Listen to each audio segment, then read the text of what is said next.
El Señor pone la mano en el hombro de su hijo. La piedra bajo los pies está fría, de siglos. El aire es denso, humedad, humo de las antorchas que bailan en las paredes, y algo más, casi imperceptible, el olor del miedo enquistado.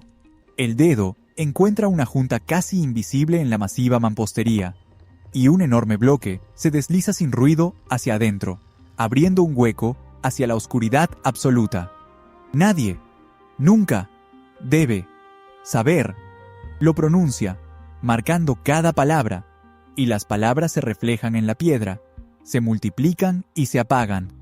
Esto no es solo una habitación, es la última línea de defensa en un mundo donde cada vecino es un enemigo potencial, y cada criado un traidor posible.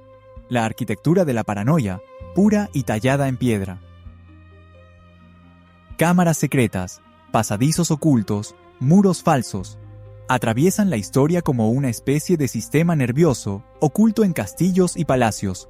Abriremos esos escondites de piedra y veremos cómo la arquitectura se convirtió en un arma, salvando vidas frente a verdugos crueles. Descubriremos qué se ocultaba tras las paredes falsas y cómo conductos acústicos convertían a los castillos en enormes oídos para espías. Seguiremos a un rey que usó un túnel secreto para visitar al mayor genio de su época. Pero detrás de cada una de esas historias hay dos problemas fundamentales. El primero, el motivo, que va mucho más allá de la mera defensa. El segundo, y el más importante, la confidencialidad. ¿Cómo se puede guardar un secreto así durante el proceso de construcción? La respuesta está en una desconfianza total y asfixiante. Tras concluir los trabajos, ocurría algo que a un arquitecto moderno le parecería impensable. Todos los planos, todos los esquemas y cálculos eran quemados sin piedad, hasta la última mota de ceniza. Ni un solo rastro en papel que pudiera delatar el secreto al enemigo o incluso al nuevo propietario del castillo. El conocimiento se volvía inmaterial, una leyenda, un susurro que se transmitía del padre al único y más confiable heredero. En la completa oscuridad del subterráneo, no se anotaba el secreto, lo grababan en la memoria, convirtiéndolo al mismo tiempo en el mayor de los tesoros y en una maldición mortal. Esta obsesión por el secreto dio lugar a soluciones de ingeniería sorprendentes.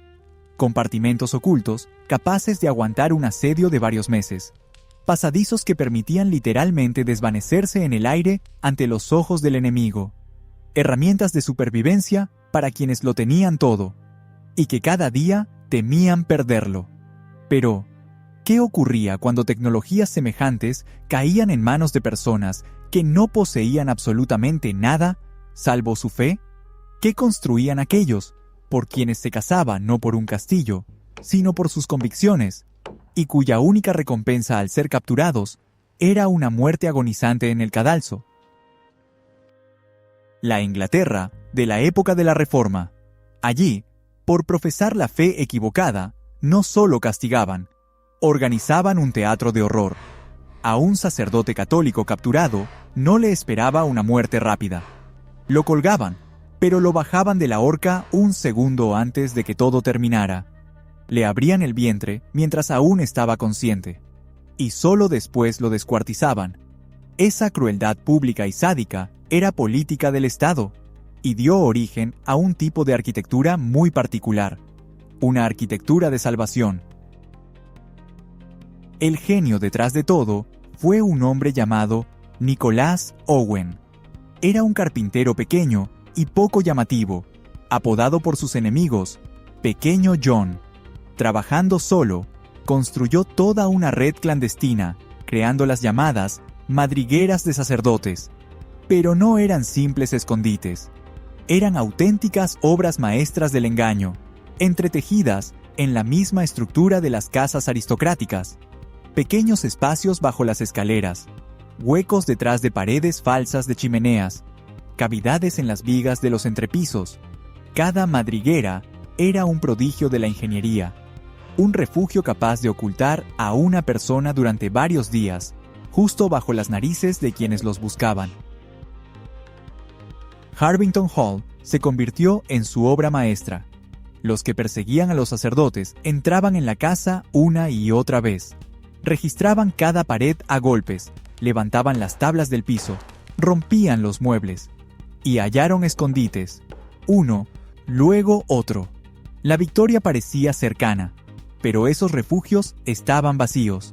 En total, la casa tenía 7 de esos lugares, y cada hallazgo no hacía más que avivarlos y, al mismo tiempo, enfurecerlos. Sentían que la presa principal estaba cerca, pero se les escapaba, como si se disolviera en la piedra. Owen libraba una guerra psicológica. No tendía trampas para el cuerpo, sino para la mente. Creaba deliberadamente escondites falsos, evidentes y fáciles de encontrar. Al hallar uno de esos refugios, el grupo de búsqueda sentía alivio.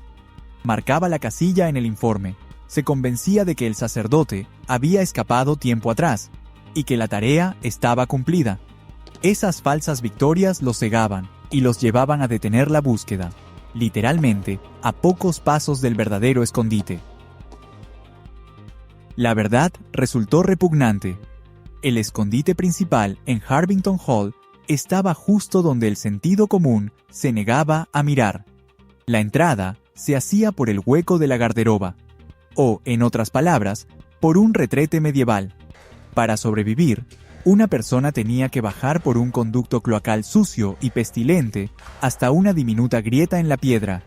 Allí, en completa oscuridad y asfixiada por los miasmas, esperaba a que los pasos arriba se apaciguaran.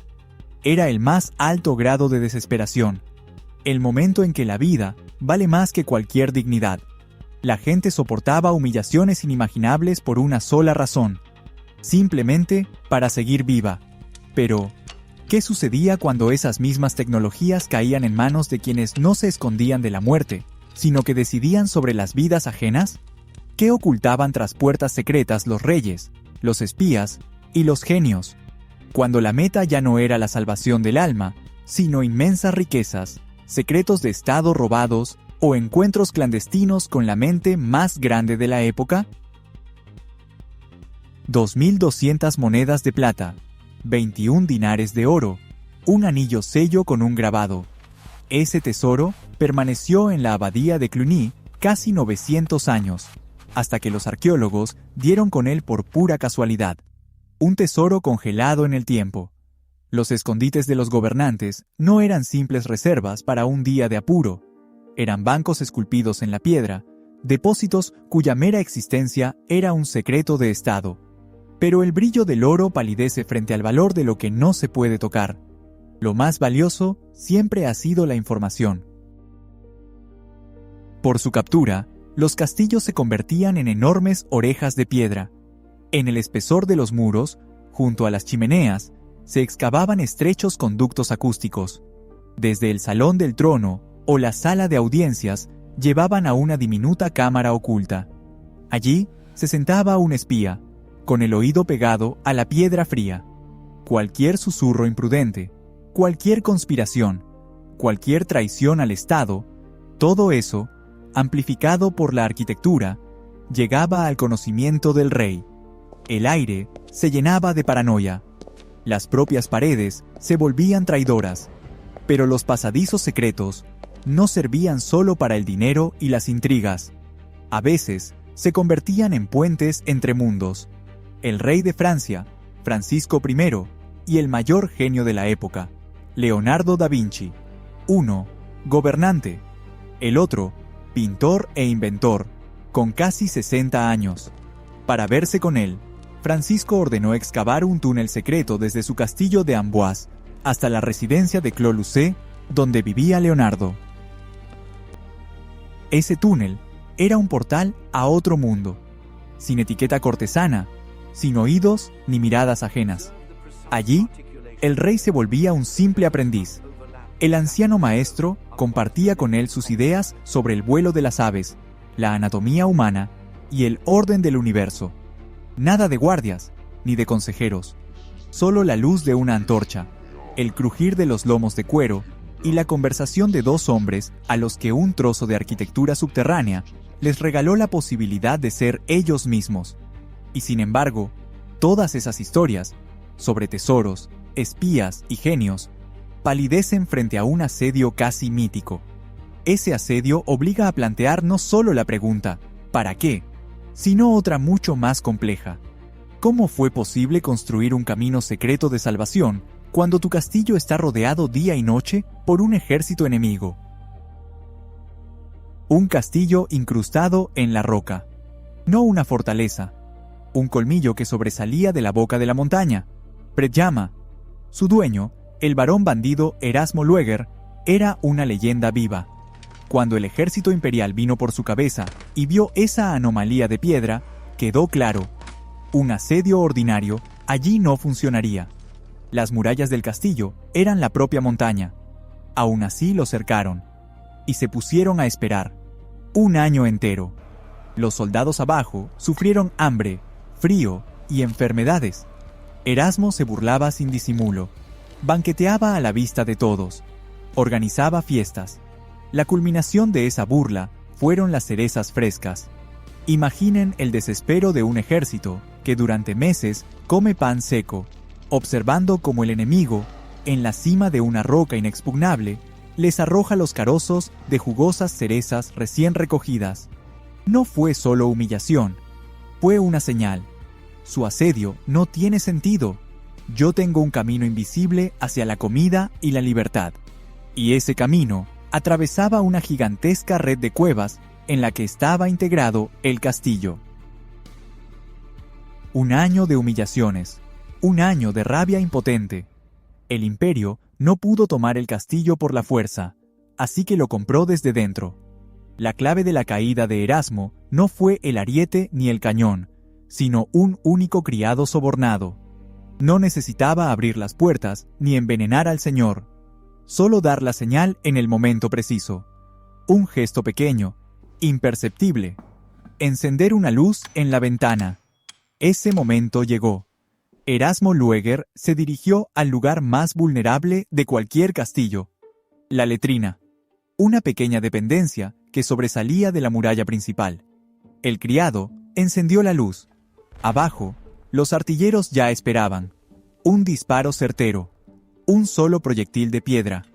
El gran barón bandido, que durante un año mantuvo atemorizado a todo un ejército, fue asesinado en la letrina. La leyenda terminó en farsa. Pero la historia de Erasmo deja una pregunta sin respuesta. Una cosa es usar un pasadizo secreto. Otra muy distinta: crearlo. ¿Cómo lograban, en general, arquitectos y constructores integrar en la estructura del castillo pasadizos y mecanismos sumamente complejos, de modo que ninguno de los cientos de canteros, carpinteros y obreros lo revelara? El secreto no estaba en las amenazas ni en el oro. Estaba en la psicología del engaño, incrustada en la propia piedra. Al girar el candelabro en la pared, no solo se encendía la vela, ponía en movimiento una palanca oculta, y una sección de la repisa de la chimenea se corría en silencio hacia un lado. Era la arquitectura de los ilusionistas, donde cada elemento cumplía una doble función, y el objeto más cotidiano podía convertirse en la clave para salvarse. El arte del camuflaje alcanzaba alturas increíbles. En el castillo de Bran, el panel trasero de un enorme armario no era madera, era una puerta que conducía a una escalera oculta entre el primer y el tercer piso. En otras fortalezas, los constructores añadían un peldaño de más en la escalera de caracol. Servía como palanca que abría un pasaje en la pared. Esas artimañas funcionaban porque se diluían en lo cotidiano, convirtiéndose en parte del mobiliario y de la rutina. Eran invisibles para quienes no sabían dónde mirar. Pero ¿cómo lograr que cientos de obreros guardaran silencio? La respuesta, a la vez ingeniosa y cruel, fue: de ninguna manera. Mantuvieron el secreto, sin confiarlo a nadie. El principio de la división del trabajo llevado a su máxima expresión. Un equipo de albañiles levantaba una pared normal. Luego los retiraban. Llegaba otro que, en completa oscuridad y a tientas, ahuecaba un nicho en esa pared. Un tercero lo rellenaba desde el otro lado, sin saber qué había en su interior. Nadie, salvo el arquitecto jefe y el señor, había visto el conjunto completo. Cientos de manos crearon una obra maestra sin la menor idea de lo que estaban construyendo. El cantero trabaja en un espacio reducido. El aire está viciado. Huele a polvo y a tierra húmeda. La única luz viene de una antorcha lejana en el corredor principal. Pero aquí, en este angosto pasadizo, reina casi la total oscuridad. Sus dedos, curtidos por el cincel, palpan cada saliente, cada junta. No ve, siente la piedra. Su tarea es colocar este pequeño tramo, encajando los bloques a la perfección. No sabe que detrás de él, otra cuadrilla está construyendo una biblioteca, y que el pasaje que ahora está creando salvará un día la vida de su señor. Simplemente hace su trabajo. Y en esa ciega ignorancia radica el mayor secreto de la arquitectura invisible. Desde la paranoia de los nobles hasta la fe desesperada de los sacerdotes, desde las intrigas de la corte hasta la genialidad de los solitarios, las cámaras secretas nunca fueron un simple capricho arquitectónico. Son la huella de las pasiones humanas, tallada en la piedra, el miedo, la esperanza, la avaricia y la sed de conocimiento. Solo vemos las fachadas de los castillos, sus muros imponentes y sus altas torres.